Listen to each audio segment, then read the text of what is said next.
Hey guys, this is Malcolm Moore here. Before we get started, I have a wonderful interview with my old friend, Scott Coblio, of 33 years, if you can believe it.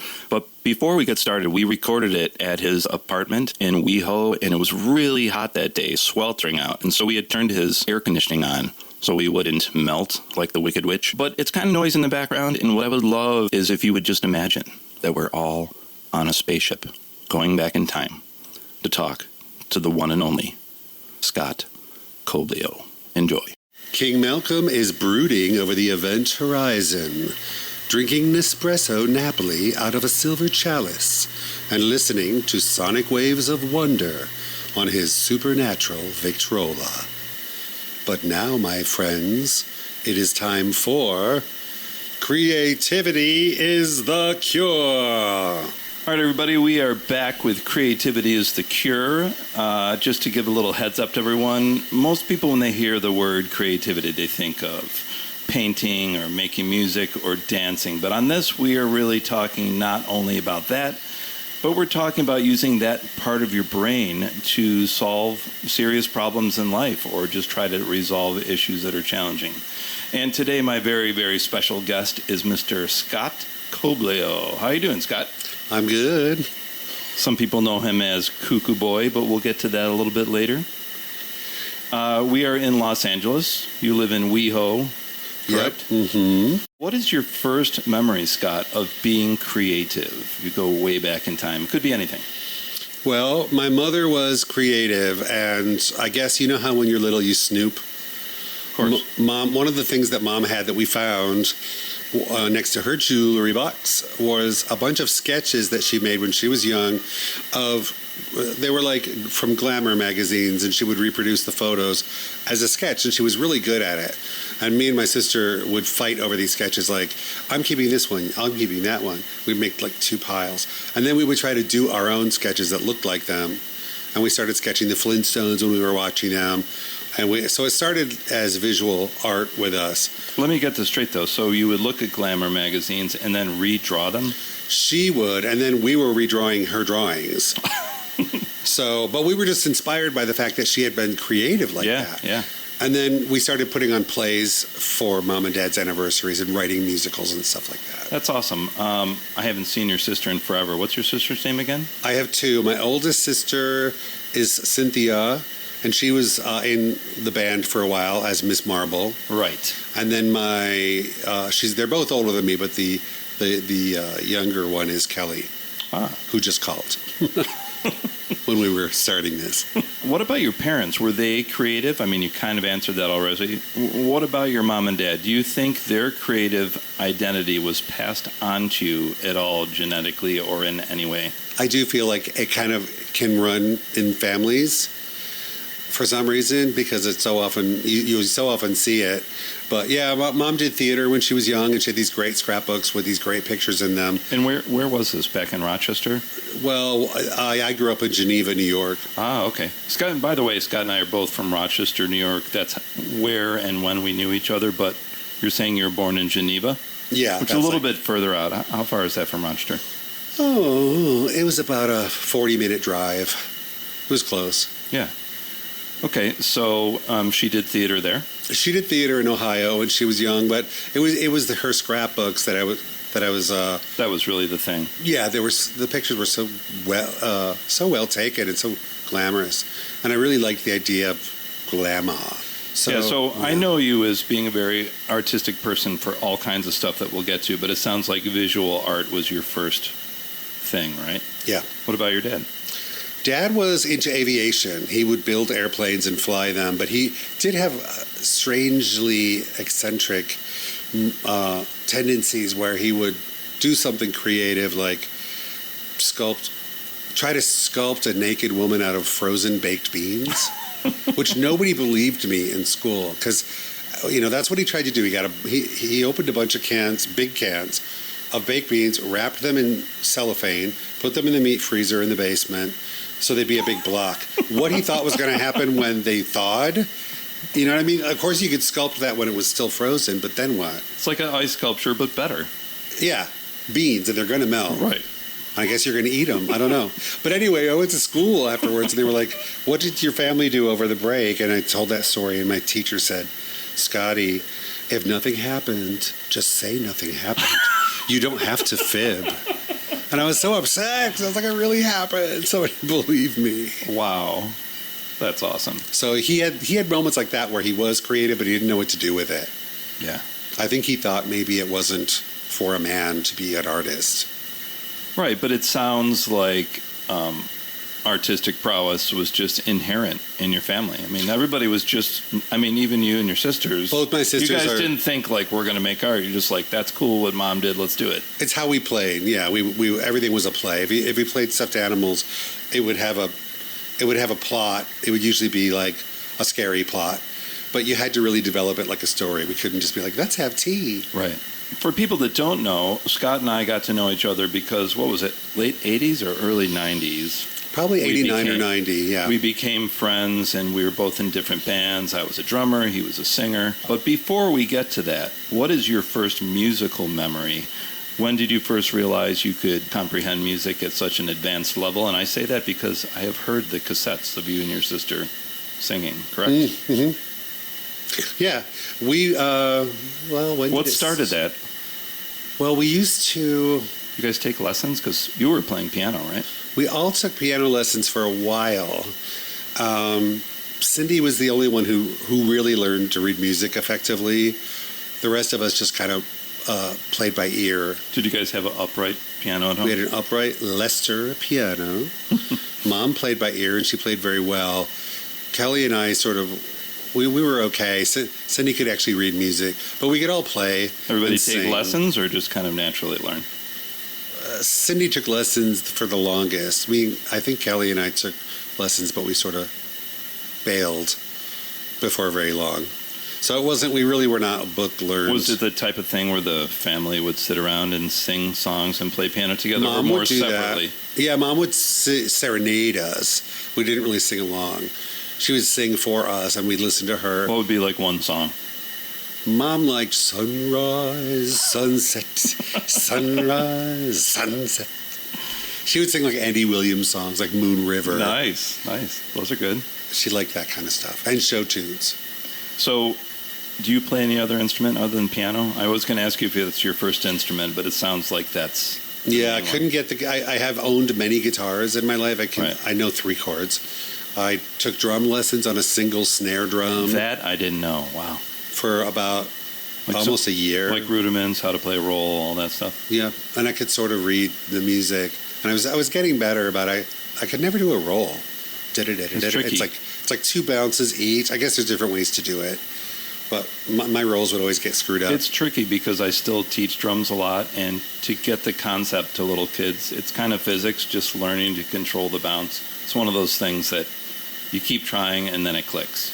Also, I'm not sure. What do you think of learning to play drums on a single drum? Do you think that's the wrong way to start?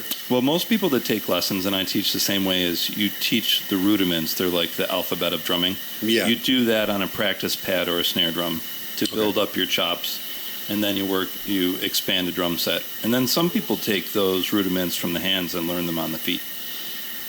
Okay. It's even crazier, yeah. When did you first realize that you could sing? You were definitely one of my favorite singers. Well, I think I had it kind of really... My voice was not good in school. It was very nasal. Not yet. It was like... It was awful. I have tapes of it.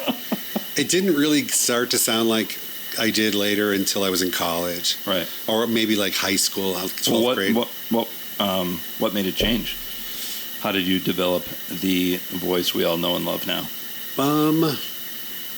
Maybe, it could have been like listening to Blondie, because it's like when you like somebody, you tend to like sort of start by emulating them, and then you sort of drift from that into your version of that, and then it becomes more and more you. Yeah, I know you're a big fan of her, and I definitely hear that in your singing. Yeah, like I sort of learned to change some of the tones, the vowel sounds and the tones, to make them like rich, or get some of the nasal out. A little more deeper. It made me listen to myself more. Before that, I wasn't imitating anybody, And that was the problem. Well, we were just saying in another podcast, you kind of have to study the masters before you develop your own style. Would that be true for you? Yeah, I would tell anybody who's creative, don't be afraid to copy, because it's the natural place to start. Yeah. Copy what inspires you, and it'll eventually become your own. Totally agreed. When did you start writing songs, composing your own songs? 8th grade, I think. Do you remember what the first one was? Yes, I do. It was a dirge called Listen to the Wind. Listen to it. So you took some of your single drumming, got a dirge going, and then it grew out of there? Yeah. The wind outside is desolate and cold, revealing secrets it never has told. Alone I listen, but inside my head, a silent voice tells me it's time for bed. Shadows of the past are brought back only at sleep, as the mind reveals secrets it was supposed to keep. Listen to the wind. You kind of left me hanging there. You heard me. I think that would be a great bedtime story for kids. My parents liked it. I like that a lot. My dad would be like, play that wind one. It sounds like a Good Night Moon, but better. Well, I was really amping the ridiculosity. Maybe if I sang it, for a 14-year-old, a 13-year-old, It wasn't bad. That's pretty good. So if you're not from Rochester, New York, you may have heard of Koo Koo Boy. That's your alter ego. Yes. That when I got to know you, you had some pretty big, pretty successful shows, and I think you were well known, iconic, I would say. How do you develop that alter ego, Koo Koo Boy? Well, let's see. How did that happen? Were you performing before you went by that name? No. Well, yes. In college, I started doing open mics in New York City because I went to college in Long Island. Really? And there were 5 places in New York that you could do it. One was called the Sidewalk Cafe. Is this like an open mic thing? Yep. Yeah. One was at the Alcatraz Club. One was at Pyramid. And there were just little places like that. And I was in a duo called the Bleecker Brothers. Mm-hmm. We sometimes performed as the Dyke Brothers. I know. Let's not. And we had novelty songs. Right. And so it was like mid-'80s? This was maybe? like 85, 86. Yeah. Okay. So I had done that. That was my only experience singing until Koo Koo Boy. And then how did that come to be? I was going to see bands like yours and Dog's Life. There was, you'll remember Dog's Life was really popular. Of course. And you were in a band called Spit Pope. That is correct. That I used to love to go watch. And I videotaped a number of those shows too, I think. And I just found it generally inspiring to watch people. It made me want to do it. Watching it made me want to do it. And I was getting to know the people in Dog's Life, and they were all saying, if you want to do music, let me know. I'd be in a band with you. Oh, wait. And then I want to back up started, yeah. so we don't forget this. Now that you're talking about Dog's Life, did Koo Koo Boy come first or Heavy Sweater? Heavy Sweater came first. Before I knew I was going to have a band, just to get me on stage, I think, Amy from Dog's Life, the bass player, she and I cooked up this terrible rap. Like the idea was that I'm a terrible rap artist that doesn't know he's terrible. Right. And whose name is Heavy Sweater because I heavily sweat and I wear a heavy sweater. And back then, Heavy D was kind of big, right? The rapper. Yeah. That might have had something to do. That was kind of a probably. Yeah. Let's go with Nom. Nom de Plume. Okay, so you're sitting in with Dog's Life. I remember they'd give you like at least one song, and you did Heavy Sweater. And then, how did you get to Koo Koo Boy? Well, right before I started recording with Dan, because I was living with Dan Snyder of Dog's Life. Right, and he was the drummer. He was the drummer, and he listened to some of my demos, and he wanted to record them. And that was fall of 91, but previous to us starting that, I had also recorded with you. Right. 3 or 4 songs. Some of the same songs that were on Koo Koo's first album. And I also recorded with a guy named Sam Levitro. Even though Dan was playing guitar with you, he's a fantastic drummer. Definitely one of my favorite Rochester drummers. Picture this: you're me. All you can do is write songs and play rudimentary versions of them on the piano. Then you meet this guy that wants to record them and orchestrate them for you, play drums, bass, and guitar. Oh, and so the recordings, he played everything. I didn't know everything. He arranged, he played all the instruments, Yeah. and he engineered the recordings. He could do a whole song in one night, that. Wow. and then sometimes I could get the vocal on the same night he did the music. And how did you guys record back then? It wasn't as easy. Did you have a real professional studio, or did he have a 4-track? How did you guys do that? I had a little Tascam Porta 1 4-track. Right. Those were great. A little cassette tape. Keep bouncing so you can have more tracks, right? I can't believe the fidelity he got out of that thing. Yeah, the recordings were amazing. Okay, now I didn't mean to skip over. Both of us are friends with Sam Levitro. What did you do with him again? Was it a band or recordings? He was in a band called The Living at the time. Right. And he just wanted, I don't know why, he just wanted to record. Because we had played one show as Koo Koo Boy in the summer of 1991. Who though? You and Me and you Sam. Oh. And this was before really? Dan, yeah. I didn't know that. So there was, for a brief moment, there was a version of Koo Koo Boy that was just me and Sam. Ah. We opened for Lily's Buffet. I remember Lily's Buffet. At Jazzberries. I very briefly played drums for them. Yeah. Oh, yeah. See, it's all, we're also related. So, yeah. So, I mean, I recorded with Sam, and we did 3 or 4 songs, and I recorded some stuff with you. Yeah. And then I moved in with Dan and Rachel, his wife at the time, and we started recording Koo Koo Boy. And it just went really fast. We gave it to the radio stations, and they asked us to come in and play live. So we got 2 guys more. Yeah, so who was in Koo Koo Boy other than you and Dan? The first lineup was Carl Olson on drums and Ted Day on bass. And that only lasted through the end of the year. And then I moved to San Diego for a month, came back, and we regrouped. Now, I have memories of seeing you guys play a lot, but I can't remember the clubs. Was it Jazzberries? At that time, yeah, the clubs in Rochester that we were playing at were like... Friends and Players. Friends and Players. Yep. Jazzberries. Milestones? Did you play there too? Jazzberries became Milestones. That's right. Yeah, and then we played there a lot after it changed. And Scorgies. Richmond's. Wow. And there was a bunch that kept changing, like clubs that were only... True, yeah. There for Same 6 venue, months. but different name, yeah. Backstreets, Liberty, Marcella's, Heaven. Wow. Just they go on and on. I forgot about all these. Yeah. Bop Shop. Bop Shop's still around. Tom's still doing a great job. Yeah, you could play at the Village Gate sometimes. Village Gate? For certain things. I remember living at the Village Gate. Oh, yeah. We used to practice there. How did you discover the music of Debbie Harry? Okay. And by the way, does Koo Koo Boy have anything to do, the name, with her album? Believe it or not, yeah, she has this. Her first solo album was called Koo Koo, K-O-O. Right. Believe it or not, that's not the inspiration. Really? Koo Koo Boy was the name of a comic strip that my friend Rich developed. Wow. And it was spelled that same way. So I did like that there was a Debbie correlation, but what I liked better was that I was naming my band after an obscure comic strip. True. That is very cool. So how did you originally get into her music? Do you remember when you first heard it? Yes, I do. I was it was summer vacation, 1979. Heart of Glass had been #1 in the spring, but I hadn't heard it because I didn't listen to the radio. And there was no MTV yet. Wow. So I went on vacation with my family, and we were listening to the radio, and it was just on every 3 minutes. It was on. Yeah. I mean, you couldn't escape it. And I thought it was like such an unusual song because, I don't know, the way she sings it with that falsetto is eerie to me. It's like it's like a ghost haunting a house. That's what I thought of. And the organ, too, made it seem even more like that. So I didn't hear disco. I heard haunted house. Yeah, very theatrical. Yeah. I mean, if I remember correctly, they went from a punk band to doing what a lot of people do, is write some disco songs so they get some hits, right? Yeah, I just posted on my Facebook today their debut single was called Sex Offender.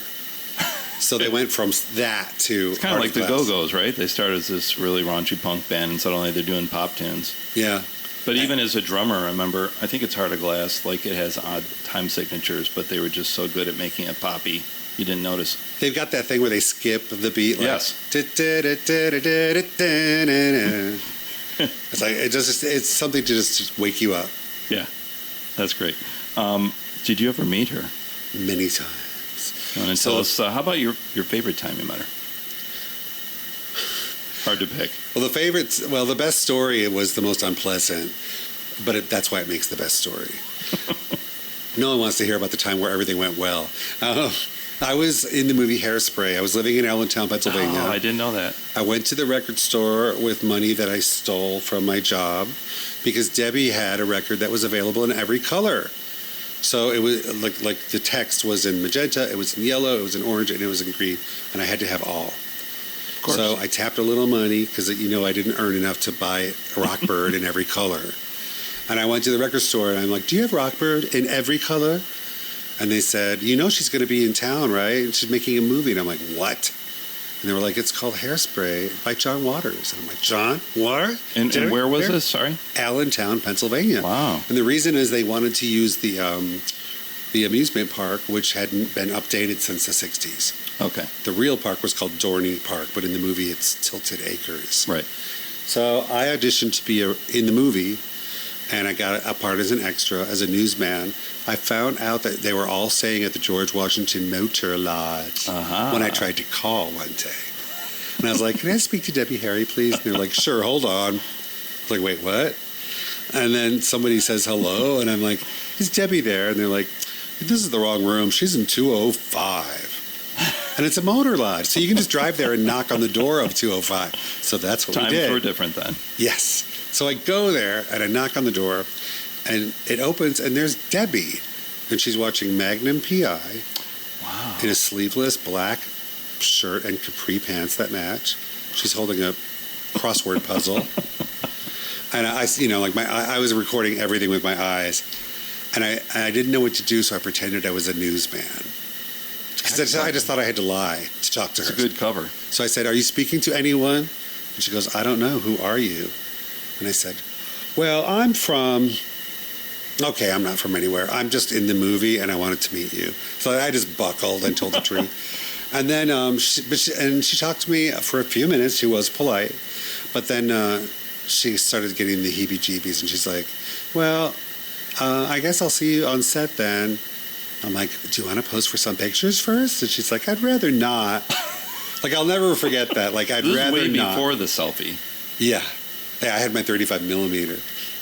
And just then we looked, and my friends were barreling toward us from the car. They were like, "Oh, it's her. She's talking to him. Let's go." Wow. And they didn't have any pictures of her to autograph, so they were holding pictures of Doris Day that they were going to ask her to sign.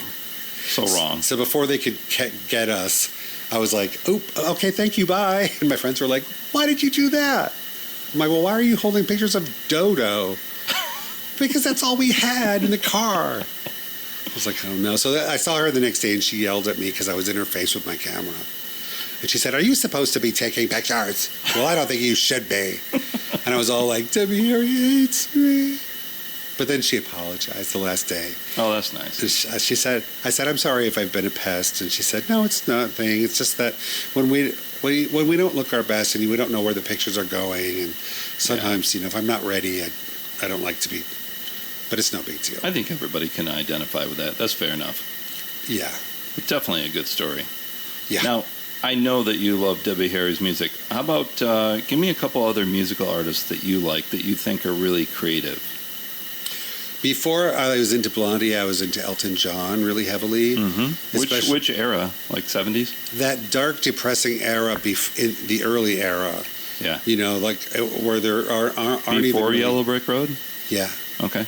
Like Tumbleweed Connection, Yeah. and the first album, and just and these sort of gothic baroque songs that Skyline Pigeon and songs like that. Before he really found his voice. Yeah. As we know now. Yeah. Yeah, before he got real poppy. I like the poppy stuff too. Yeah. But I liked all of it, and I was just really super immersively into him. I loved the Monkees. I loved the Beach Boys, Brian Wilson. So you like straight up pop? Yeah, to me, Sugar Sugar is the most important song ever written in the history of music. Not really, but you know what I mean? It's like, I haven't... Some people have something against, bubblegummy music that's, too catchy. Well, no, you've written stuff like that. I aspire to that, yeah. I think there's an art to making an earworm, right? It's not as easy as it seems. You've got to picture what would stick in your head if you were listening to the radio. I used to imagine that it was already written, and then I would just sit there, and then suddenly, for about a year, I could write songs this way. I would say, I want to write a song called Cooking for One, and I want it to be about a woman who kills everyone who comes over to eat. And then instead of writing it, I would sit there and just blank out, and then I would hear it playing like it was already written. So you're thinking of the words, or maybe just the title first, and then the melody comes? Title and premise, and then everything comes at once. Premise. Pre-written. And all I had to do was transcribe what I was hearing. Yeah. I wasn't writing it. So that lasted about a year. But I wrote all my favorite songs that way. Wow.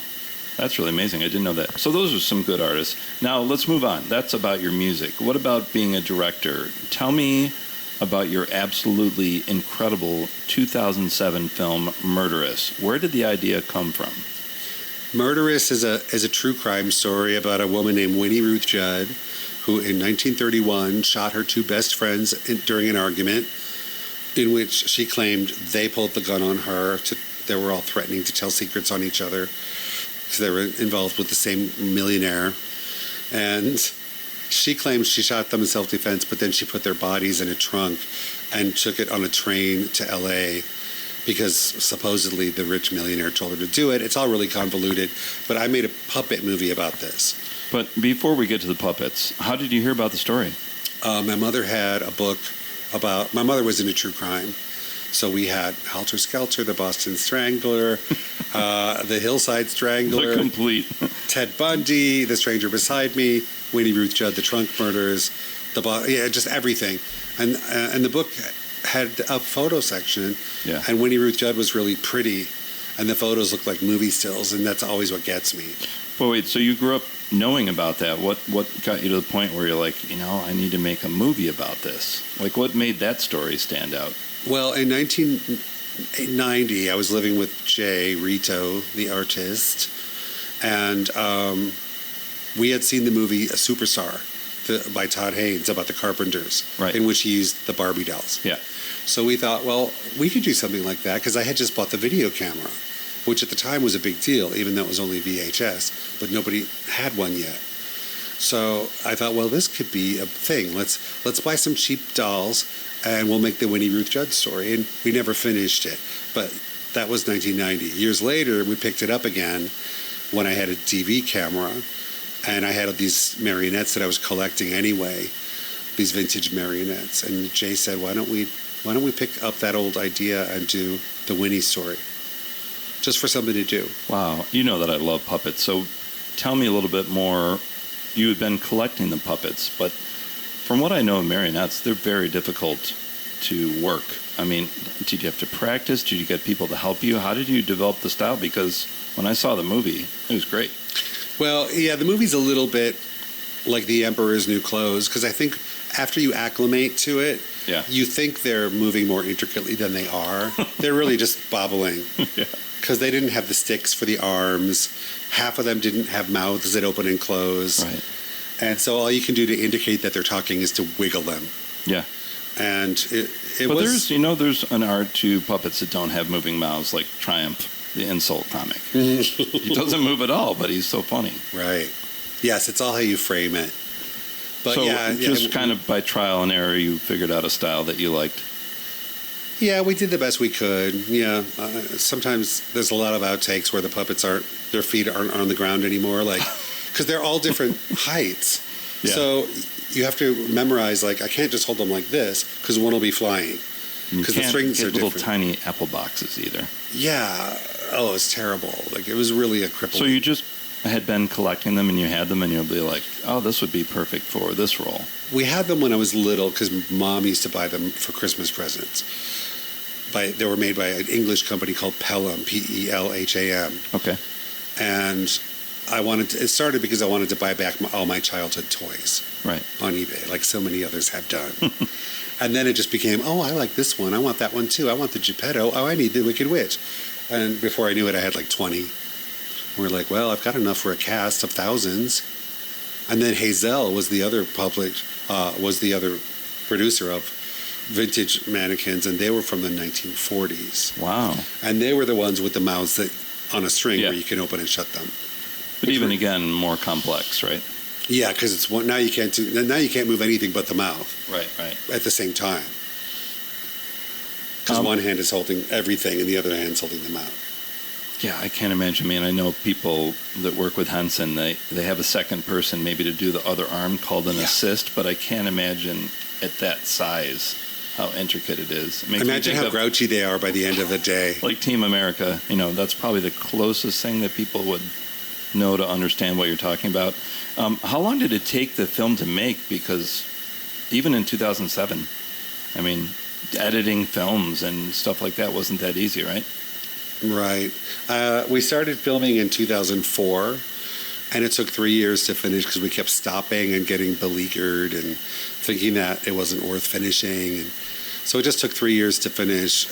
Not 3 solid years, of course, but 3 years before we filmed it all and edited it. Did you write the script? Yes, I wrote the script after we filmed it. Because I knew that if I had to You're write... doing like ADR trying to match up with the... Yes. Well, their lips weren't moving, so it wasn't as bad. Well, some of them, yeah. Some of it we had to reshoot once we knew what the script was. Because we still had the props. They would just be like a backdrop like that one over there. It's like, okay, it's easy to just put the puppet back and pull the string to match the dialogue we now have. But I was afraid if I had to start with the screenplay, I would never finish, because I don't finish things sometimes if they're... And I was like, if we wait for me to write a screenplay, this will never happen. So let's just film it. We know what happened. Half the puppets don't have moving mouths anyway. Just film the courtroom scene, film the fight, film the shooting, film packing the trunks, film riding the train, sitting in the courtroom, and then I'll script it when I edit it. And Jay said, I don't think that's how movies are made. I'm like, trust me, it'll work. And then I'm sitting there later going, this is a mess. How am I ever going to finish it? Did you guys co-direct it, or was it you and he was helping out? We sort of co-directed. I mean, we co-conceived it, and he did all. He was technically the art director, and he made a lot of the sets and the props. But he did. We sort of did the whole thing together. Now, other than you and Jay, who were some of the other voice actors?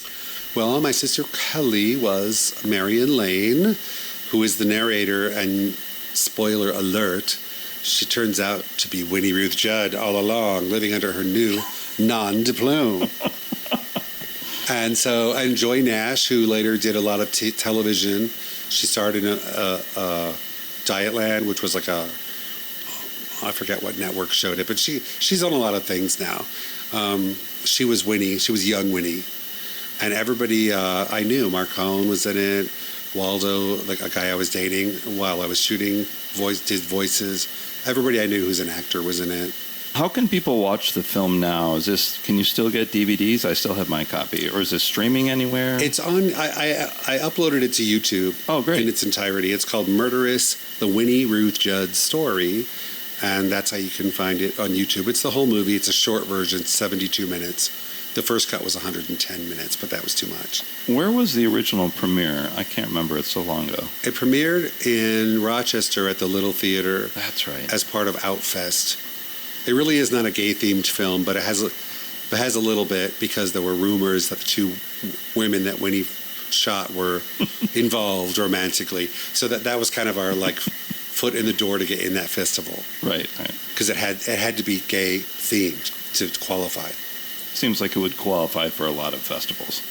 Different topics. It won Best Animated Feature in the LA's DIY Festival, which is funny because I don't think of it as animated. Yeah. Really? I thought animated meant illustrated.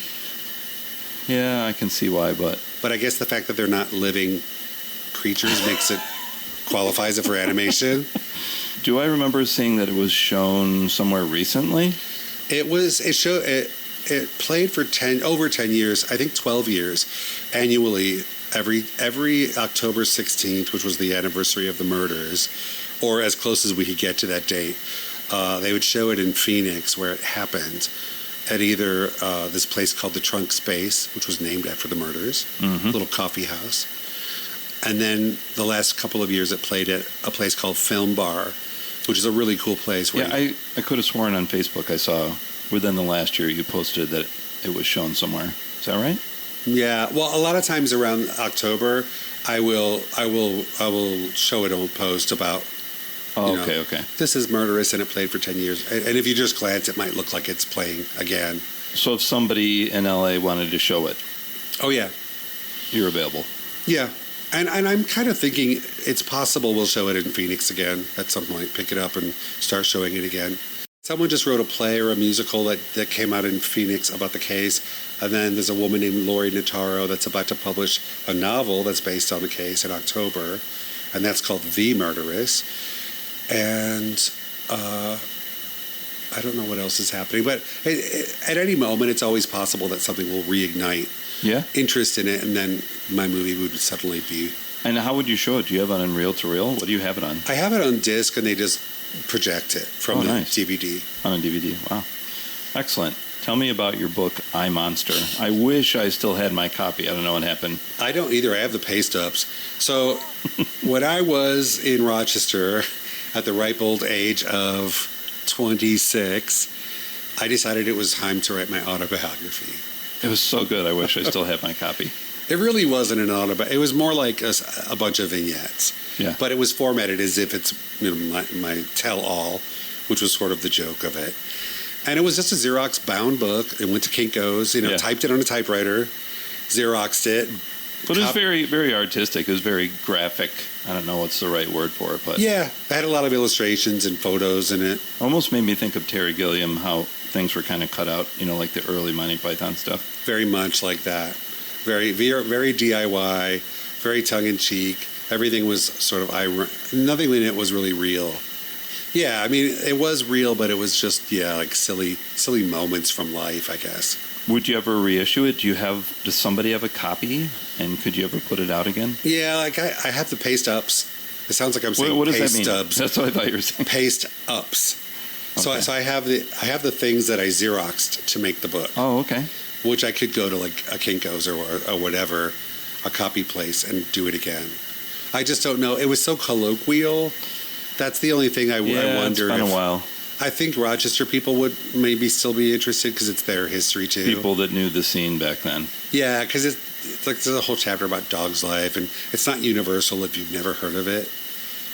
But a lot of it, maybe some of it would work. I don't know. I think the modern airlines would be fans.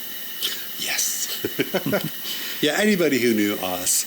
I really want to do a book about us. Like our whole scene, I think, would make an interesting coffee table book. I agree. The whole 90s, 80s, 90s in Rochester. I think, was it maybe Rob Filardo has a site somewhere where they've kind of said every band back then and when it happened and who. Somebody sent me a link that was pretty cool. So I think some people have kind of cataloged it, and you can take that. Imagine a big coffee table book with all these like nice photos and interviews with the different people and the dramas and the flyers and the fanzines. You could probably have a link with MP3s or video so people could see. Yeah, that was a great time. Who's one of your favorite authors? I really I was an English lit major in college, but I don't read anymore. I read nonfiction. But when I was reading, I liked Anais Nin, her diaries. Oh, absolutely. They're so totally beautiful. Love her work. Yeah.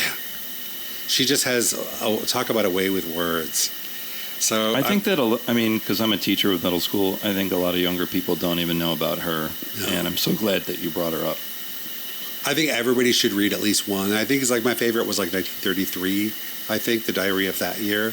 She just was a woman ahead of her time, right? I was going to say the same thing. It makes me think of Anne Sexton or Sylvia Plath that, because people that weren't white males didn't have any rights back then, but you had these people like Oscar Wilde or whoever that they were just going to do their art no matter what the consequences. And live like they wanted to live, and everything about the way they were living would be considered progressive for now. Yeah. And she wrote erotica for a while to pay the bills, and there's a really funny, I forget what the name of that book is, but she published her erotica, and in the preface, she says, like, we were all writing this erotica. All of us writers had to do this to pay the bills, and for these old millionaires, and they were private. They wanted private erotica, so they would commission us to write their porn. Never heard of this. It wasn't being published; it was just being sold. So they would write it and hand it in, and the millionaire would hand back notes like, "There's not enough description of the sex." Like all he wanted was just the mechanics of the sex. Like, take out all that foreplay stuff. Take out all that stuff. What's all that candles and muslin blowing in the air and and the scent of the flowers on the balcony. And so they got together and they wrote a letter to the millionaire, and they wrote, "Dear millionaire, we hate you. Everything that gives color and magic and, and sensuality to sex is what makes it amazing. Right. And if you subtract those things, it's just surgery, basically. And you're asking us to take art and make it an autopsy. And we hate you."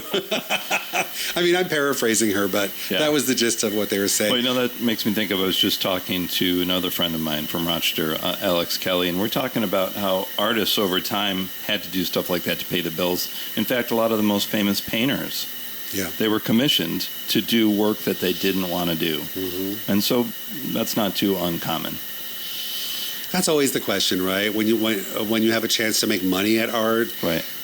A lot of people suddenly don't want to do it. They find that they don't enjoy it anymore because their muse is not the inspiration anymore. Yeah. It's whatever they were directed to do. Do you think creativity could be implemented in curing people, or at least helping people with mental health struggles like depression, anxiety? Any specific insight into how could the creative part of your brain help you get through something difficult? I definitely think it can, and I think one of the reasons it's so effective, or it can be so effective, is because if you can come up with a metaphor for your pain, or your metaphor for your dilemma that you're in, there's something about sublimating it to an image that you can get it outside of yourself and look at it. Not only can you see that there's poetry in it, like that there's a kind of beauty in all of these struggles. It does something where you don't feel trapped in it anymore. I had a therapist who said, "I'm really struck by how you turn everything into a poem. Like, that's how you deal with it, is you try to turn it into..." Is it like a defense mechanism? Yeah, you try to find, because it's ugly. Pain is, a lot of times, is when somebody comes into your life and they put ugliness in it. Right. And then you take that ugly thing, that sliver under your skin, right, and you make it into some sort of a poem where it's not ugly anymore. And you do that with imagery. And so I think it's really therapeutic if you know how to do that. It gets you out of it gets the thing out of you, the infection, the ugliness. It helps you sublimate it. Yeah, that's a really beautiful perspective. I think, the old cliche of a painter that's got his face right in front of the painting kind of forces you to step back and look at the whole big picture. And that's what sets you free, is, being able to be the bird looking down, and then things recover their natural perspectives. When you're stuck inside it, they all grow like, what's that Dr. Seuss story? The Glunk? He thunk up a glunk. He thunk and thunk and thunk until he thunk up a glunk. And the glunk was like this big, terrible monster that he had made out of his own fears. And when he understood that, the glunk shrunk. But he had to understand first that he had the power to create it, the power to give it power. That's a great example. Or the power to control its proportion. And it would always be there, but it could be a tiny glunk. That's such a great answer. I mean, you kind of already answered this, but have you ever used creativity to solve challenges in your life? So can you think of a good example where there was something difficult and maybe you didn't make art, but you used that improvisational part of your brain? Mm-hmm. What I do a lot of times, I attract mortifying situations for some reason. I collect them. Jay likes to say, the universe likes to humble you. That's a very polite way to put it. Yeah. And I have a lot of... whenever something mortifying happens to me, which is about 3 times a week, I always say... On schedule. These are the best stories. These stories of mortification are the most entertaining ones to listen to. Yeah. Nobody wants to hear about the day you got everything you wanted. Like the Debbie Harry story. Yeah. Yeah. And so that's one thing. I reassure myself, another great story. But the other thing I do is I picture that I'm the protagonist of, say, like a Woody Allen movie, right, where the protagonist is just always getting dumped on, but somehow it's funny and the audience is laughing and they love him. That's such a great attitude. Yeah, and they know he'll survive to the final reel. And I just say, it's not me. I'm just the protagonist of this film about this this hero that just can't get a break. But the audience is roaring. I'm entertained. The unseen audience is loving it. And you can make your own soundtrack, as we know now. All of it. So if I picture it that way, I can see the humor and absurdity of it. Yeah. And once again, it gets me out of it. I'm not trapped in it anymore. I love that. I always have a few quotes for everybody to respond to. So for you, since we've been talking about Debbie Harry, she said this once. The word iconic is used too frequently. An icon is a statue carved in wood. It was shocking at first when I got that reference. It was a responsibility, and it's impossible to live up to. You're supposed to be dead, for one thing. She's funny. I don't know if I think you have to be dead to be iconic, but I think she's thinking of an actual icon, like that thing, like that tiki, like tiki doll totem pole head. Yeah. But I do think iconic, it's really bugging me how frequently I'm hearing it. Like every time anyone interviews anyone, right, you're an icon, you're a fashionista. All these dumb words that have nothing to do with anything that's really happening. Rock star is really out of control these days, too. Basically, it's becoming a synonym for you're a celebrity. Yeah. But not every celebrity is iconic. True. I'm sorry, but they just aren't. Iconic is supposed to mean that a whole generation, you became shorthand to a whole generation for something. Who would be one icon? Bowie. Yeah, totally agreed. Yeah. You know, and granted, it's on a spectrum where some people are iconic to some people. Mariah Carey will never be iconic to me, but she's probably iconic to a lot of people. Well, I think going back to the David Bowie, for me, I may be wrong, but I think that's the first, at least, rock artist that kept changing his personality and his look on a constant basis. And people came along and did that well after that, like Madonna and Lady Gaga. But at the end of the day, you know, for a different reason than everyone else did it, he started just pushing himself to speak. Instead of writing a story about a character, he lived the character. He made it real, he wouldn't get out of character. So Ziggy Stardust, for all we know, was real. He feels real. Well, it's interesting what we're talking about. Now, this is just a theory of mine, but if you read about David Bowie, in his family there was a lot of mental illness. So I've always had this theory that it's in his family. He comes along. He could obviously struggle from the same thing, but kind of like you just said, he puts it all into his art. And it was a survival mechanism. I mean, I think at some points, like Ziggy and the Thin White Duke, it got a little out of control, sanity and health-wise, right? And then we see in the 90s, he just becomes David Bowie. And then he's just playing a part. But I can't think of anybody that has really lived his characters like him. Right. What do you think? Totally agree. I mean, there's been many people who tried to follow his lead. And I think to a degree, like Annie Lennox, I think, took a page from his book. Yeah.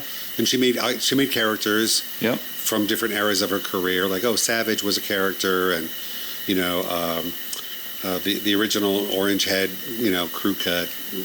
And Prince Love is too. A Stranger. Prince, like he had Camille and all the different versions of himself. Peter Gabriel, of course. Absolutely. You know, before them, and you know, Roxy Music to a degree. They had different. They kept moving through different versions of personas. They're definitely iconic. There's nobody like them. Ever. Nobody. Ever. So I think iconic, we're talking about, they kind of just change the way that people view things on a global basis. Which is different than just being famous. Right. The next quote is, I don't like the rules of any kind. I seek people who break rules with happiness and not bringing pain to themselves. That's by the great John Waters. What do you think of that one? He's such a good speaker. Like every time he speaks, like whether it's a DVD commentary or whether he's speaking at an event, he just says everything right. Yeah. And it's always like Anais Nin, same thing. It's like, how did you say that so right? I agree. I think, well, I saw him on that show where he's riding around with RuPaul. and RuPaul interviews people while he's riding around with them. And John Waters was saying, it's not enough just to be gay. Like, there was a time when it was so edgy to be gay and it was so dangerous. But now you need more. You can't just be gay. And he's like, you have to be interesting. It doesn't make you interesting to be gay. It doesn't make you an outlaw. So he was obviously on a topic, but he eventually he said, I need weirdos. I need bohemians. He's like, and that doesn't mean people trying to be weird. Yeah. There's a big difference between somebody who's a natural weirdo. Well, I think like when I got here, we were talking about that. People that are eccentric. Yeah. Yeah. True eccentric. That's the fun. Mm-hmm. Yeah. Because it's the wild card. It's the difference between having a deck with a wild card in it and having a deck with no wild card. And you'll never be surprised because there's no wild card. Did you ever get to see him speak live? I did once. I saw him speak live at Hairspray 30th anniversary screening. Okay. I saw him back in Rochester. It was one of his book tours. This must have been maybe 15 years ago. But what I was struck by is I went with our friend Ron Mesh. And after the talk, we could sit down and meet him, and he sign autograph, take a photo. And when I sat down and talked to him, he was so sincere. And unlike some other heroes of mine that I've met, it seems like what you were saying. He's naturally funny, naturally like that, but it really hit me how sincere he was when he talked to me one-on-one. And I got the same feeling when I got to meet Richard Simmons. Oh, yeah. He was one of a kind. Yeah, the late Richard Simmons. And eccentric, yeah. But still, what a kind person that spent, 95% of his life helping people in need. He was a real deal. Yeah, I think that's all going to surface more. I think when he was alive, we were so distracted and preoccupied by his idiosyncrasies. And over-the-top behavior. I mean, that era that you and I remember, because we're older, when he was on David Letterman. Yeah. They had like this whole little shtick they would do. Right. But I remember meeting him the first time, same thing as John Waters, just sincere, humble, kind person. And just genuinely weird. Yeah. Like, not an act. I remember... Weird in the best way. There was this thing in Beverly Hills we would go to where it was like $10. You go and you could work out with him. And so my son and I went, and then it was half working out, half comedy, stand-up. And at one point he was talking to us, and he looks at my son Django, and he's like, where are you from? And he's like, we're from Rochester. And he goes, oh, I was there once. I froze my ass off. That's what everyone remembers about it. Okay, one more quote. The human race has only one really effective weapon, and that is laughter, by Mark Twain.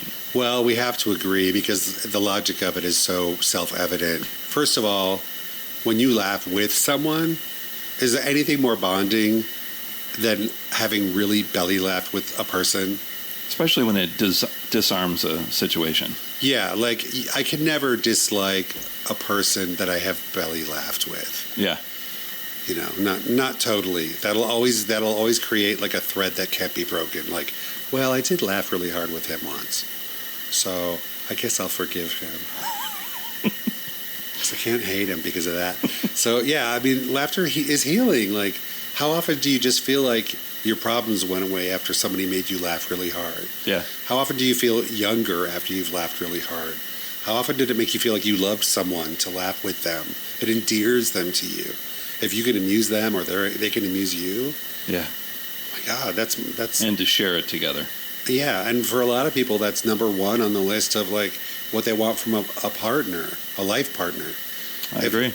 You know, it's like if they make me laugh, if we can make each other laugh, we'll get through anything. So, Mr. Clemens knows whereof he speaks. Scott Coblio, thanks very much for talking, and let's do this again soon. Yes, let's.